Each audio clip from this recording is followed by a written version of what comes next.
Bonjour et bienvenue dans cette nouvelle vidéo de Marty Spengler.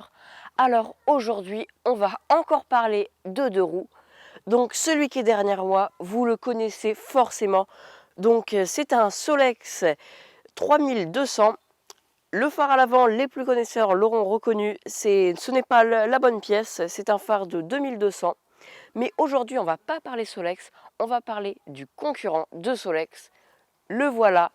En 1957, Peugeot a tenté une concurrence du Solex. Donc ils ne se sont pas embêtés, ils ont pris l'un de leurs vélos, car Peugeot à cette époque-là faisait encore des vélos. Ils ont pris un cadre de vélo sur lequel ils ont greffé un moteur. Et ce qui est assez drôle, c'est qu'ils auraient pu faire une transmission par chaîne, mais non, ils l'ont faite à galet. Donc exactement comme sur le Solex. Ce modèle-là, il est de 57.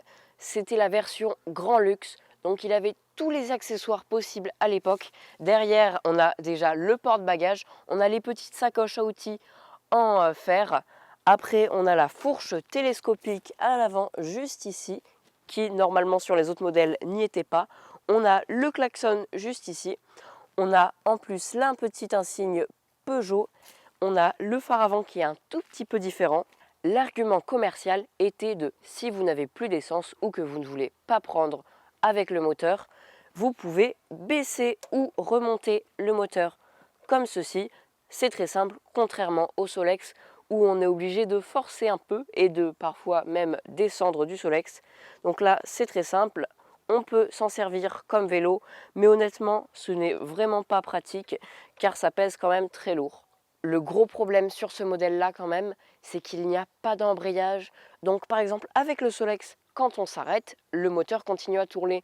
Imaginons que je m'arrête avec le Bima à un feu rouge, le moteur s'arrêtera. Alors, il disait qu'on pouvait quand même soulever le moteur quand il tournait encore. Mais honnêtement, on n'avait pas le temps et c'est assez compliqué.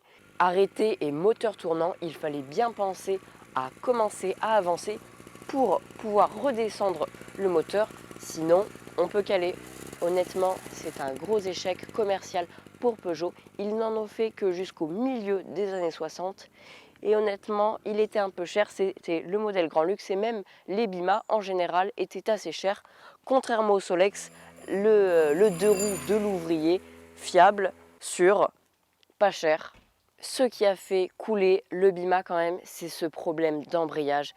C'est assez dommage car c'est un super véhicule, mais Peugeot s'est bien rattrapé en faisant beaucoup de cyclomoteurs, un peu comme des mobylettes. Je vous retrouve prochainement pour une nouvelle vidéo de Marty Spengler. En attendant, n'hésitez pas à liker, commenter, partager. Allez, à bientôt!